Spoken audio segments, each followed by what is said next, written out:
Dear students, today we are going to learn a topic by name defining and non-defining clauses.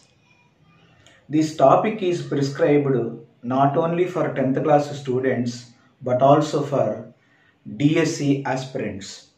This is one of the most important topics in 10th class.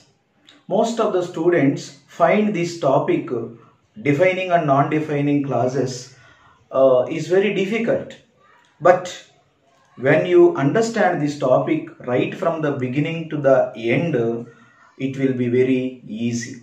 See, in this video, you are going to learn this topic in a detailed manner. Let us see the topic. Look at the title, Defining and non-defining relative clauses. What is defining relative clause? What is non-defining relative clause? Before we are going to learn what is defining and what is non-defining, let us know first what is relative clause. Relative clause, it is also called an adjective clause.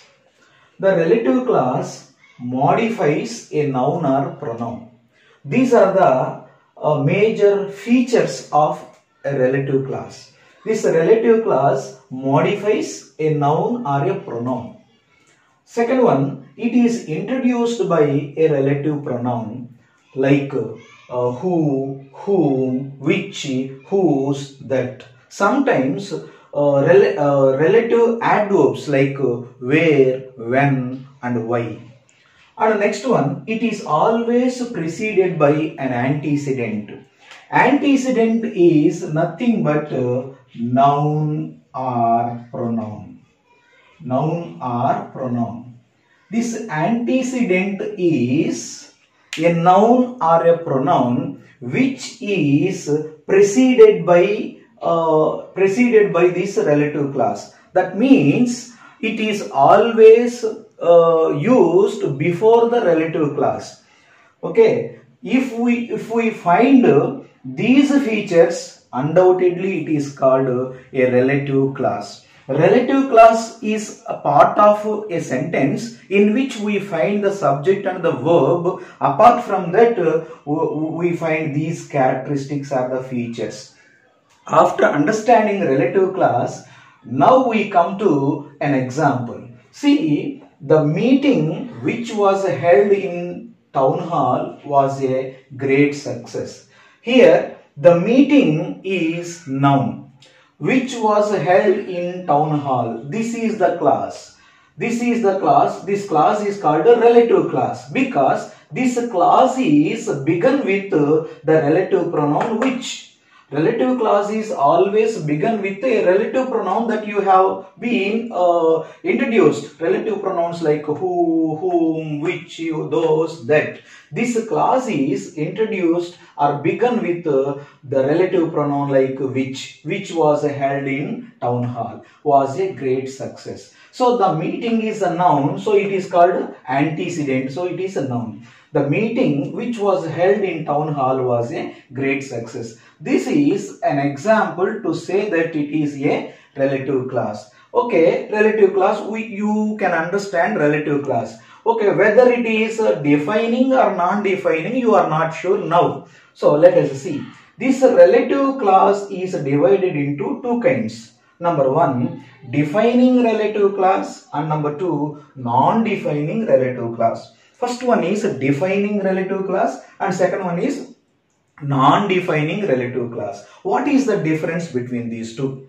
Are these two clauses similar or any differences between these two? If at all there is any difference between these two, what is the difference? Actually, there is a lot of difference between these two, not only in meaning but also in the physical presentation of the sentences. Let us see what are those major distinctions with regard to their physical presentation and the meaning.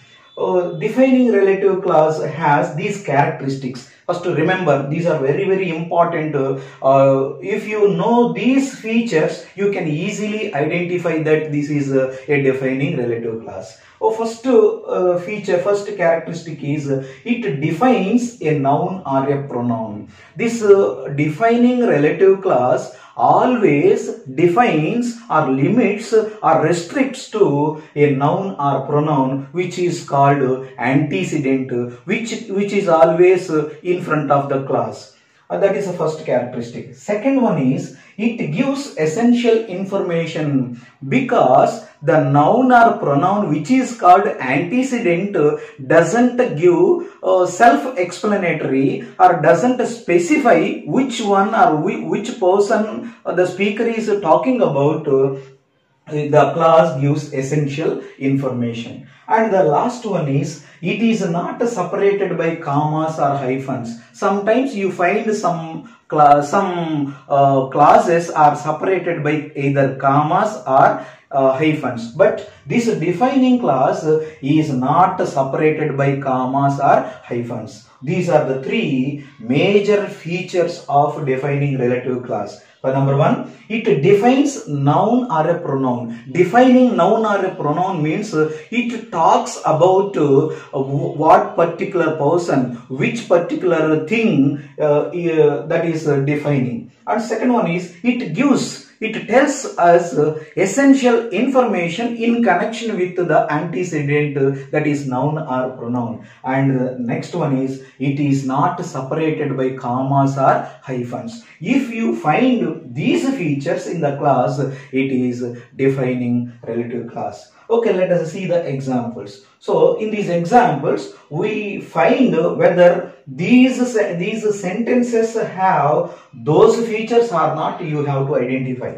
Look at the first example. The woman who taught him surfing had been bitten by a shark. Here the woman is a noun. Who taught him surfing? I have underlined this particular part. This is the clause. This is the relative clause. This clause and the woman. See, before this clause, the noun is there, the woman. It is antecedent. Who taught him surfing? This is the clause, relative clause. Had been bitten by a shark. So in this example, the subject or the noun, the woman. The woman who taught him. The woman, which woman? There are so many women. There are so many women. There are thousands, lakhs, crores of women are in our country. Which woman or which particular woman, we are not sure. There is no self-explanatory. There is no identity of this woman. So we don't understand which woman about whom the example is discussing. So the woman. So there is no self-explanation. That is why this clause gives essential information regarding the noun, the woman. So, the woman who taught him surfing. So, who is that woman who taught him surfing? Here, this example is from the textbook in 10th class. So, who taught him surfing? The woman who taught him surfing. This clause gives essential information regarding the noun, regarding the antecedent, so that the sentence is complete. Had been bitten by a shark. And second example, the silk sarees which are made in Benares are popular. In the second example also, the subject is the silk sarees. It is also noun. So the silk sarees which are made in Benares. The silk sarees, this is a noun and it is an antecedent.